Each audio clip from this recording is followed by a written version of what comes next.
I think the economy is doing absolutely great, and it's particularly reaching into populations that heretofore have had very bad problems in terms of jobs, employment, and the opportunities that come with full employment. So African American unemployment is at its lowest level. I give President Trump, and I've said this before on Squawk Box, I give President a lot of credit for moving the economy in a positive direction that's benefiting a large number of Americans. I think the tax cuts clearly helped stimulate the economy. I think business people have a little bit more confidence in the way the economy is going. Trump responded with a tweet reconfirming what Johnson said about the economy, tax cuts, and jobs. And the president added, "Thank you, Robert, one of our great business leaders." So welcome, Bob, today. It's great to have you here. I guess thanks. First thing I would ask you, just that might be most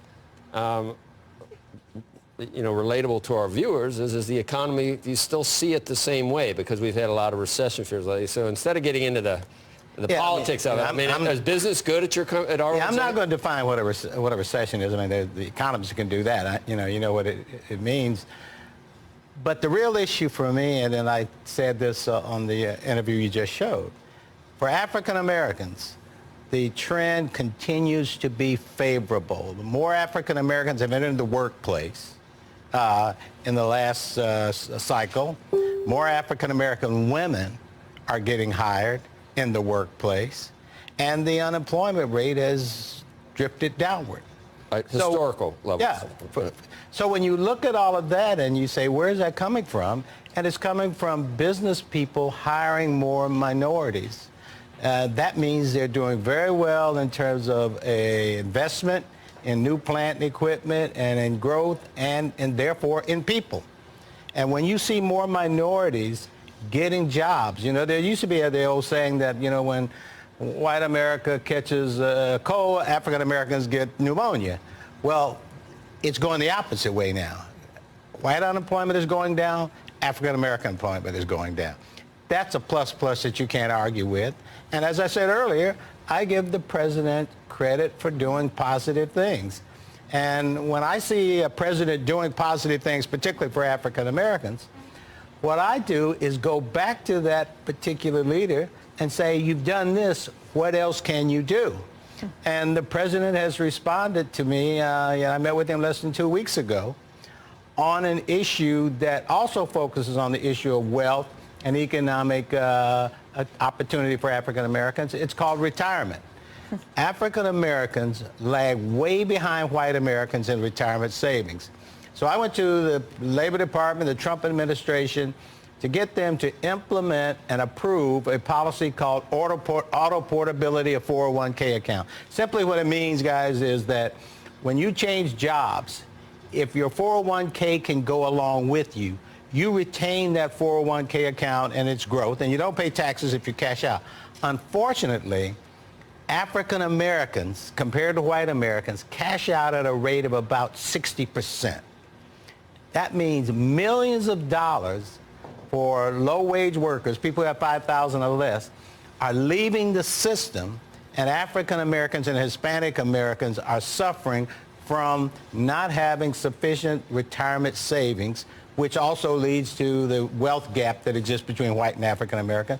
The president and Jared have been supportive of this, and I've asked the Business Roundtable, which, as you know, changed a little bit of they argue that a company now should look beyond just the shareholders, but look to a broad array of stakeholders, including the community and other individuals or other organizations, to join with me in making auto portability a national policy. If you do that, if the president does this, and he's supporting this, and calling the record keepers, the Vanguards, the Fidelities, the Alights, to come together and implement this program, which the Labor Department has given a legal exemption. So there's no liability in terms of acting as a fiduciary as you move 401k accounts. If this happens, literally trillions of dollars overall for all Americans will go into the retirement system and stay, hopefully. And more importantly, close to $600 million to $1 billion of retirement wealth will be retained by minority, African American, and Hispanic Bob, American. just It's a positive thing to do. explain what's different about the program, though. I thought I could take my 401k with me now. What's different about this? What's different now is that you can take it, but what happens if you're not sort of, you got the knowledge that you're moving from job A to job B, and you know you're going to do that. If somebody doesn't say, hey, you know, Becky, I can also make sure that when you move from job A to B, your 401k so it's will kind of follow shepherded you. for me? It's, yeah, making it easier for you because you got options. You can do it yourself, but that's complicated. Rollover. You guys to an complicated IRA yourself. or You something can like take that, the yeah. cash. You can demand you take the cash. What happens is, unfortunately, as I said earlier, African Americans and Hispanic Americans take the cash. Is it because they don't know to roll it over, or is it because that they don't have savings and maybe they need the cash at that point? It's because there's job probably a transition? history of lack of savings because you don't have the wealth. You got to have some money to save. The other is that it's complicated. But once what we do at the Retirement Clearinghouse, which manages our auto portability, is simply say, don't make any decisions until we explain to you what your options are. Right. And just that notice of there's a way to save money in your 401k program by not doing anything rash, that changes the dynamics and the behavior. Is this It's that simple. And what's- you know, one thing I'll say is all we need is the large record keepers Yeah. and the corporations Right. who to say to the record keepers, look, under my 401k policy, which all most companies have, Yep.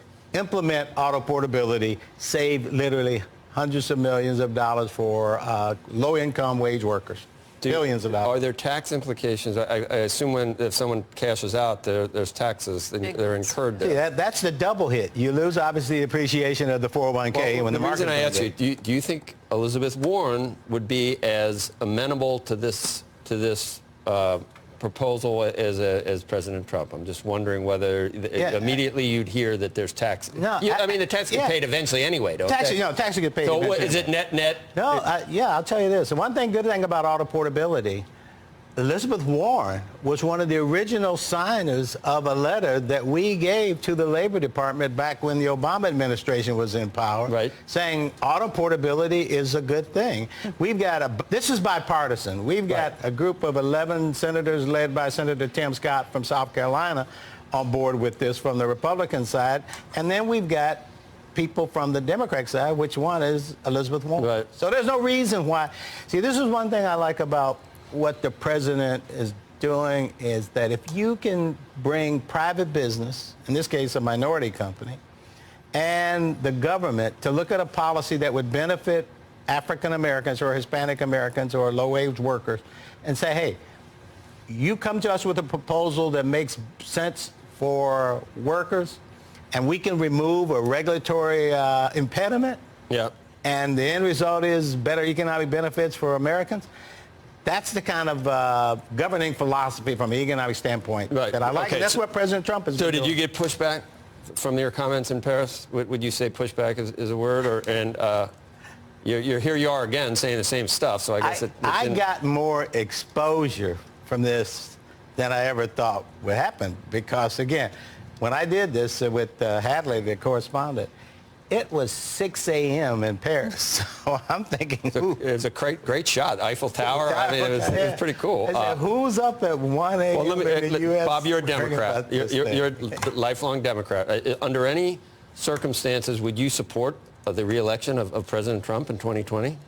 Yeah, I don't say who I support in public. Is it possible? Well, I'll tell you what I will say, what I will do.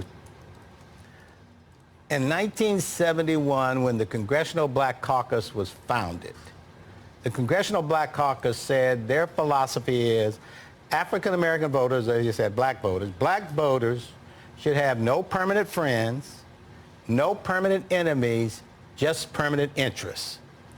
And I would say to either the Democratic Party or the Republican Party, at a time when everything now is identity politics. Yep. You're Hispanic, you're LGBTQ, you're this, you're that, women, you're men, all of these things.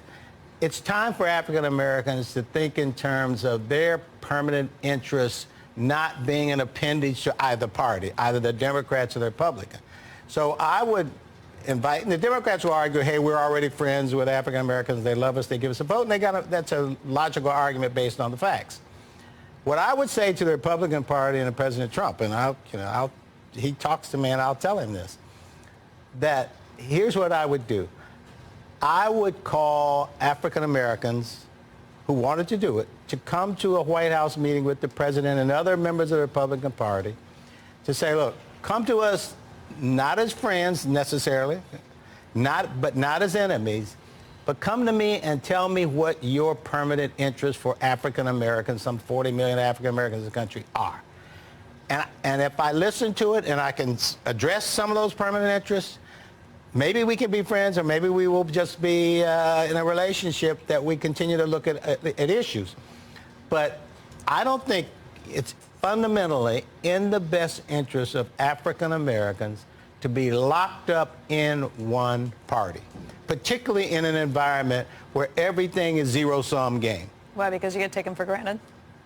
That's the only thing. You know, in business, it's competition. If you're a consumer, you want to have a company A selling you and company B because you're going to get the best results. Same thing to me in politics. And I think for too long, African Americans have failed to recognize that we can be the balance of power in party. When people are talking about getting rid of the electoral college, then things start to go on, vote by numbers of majority vote. And you've got a huge voting block that can shift this way or that way. You can horse trade. And I think what the Congressional Black Caucus said in '71 should be the philosophy for African Americans today. No permanent friends, no permanent enemies, just permanent interests.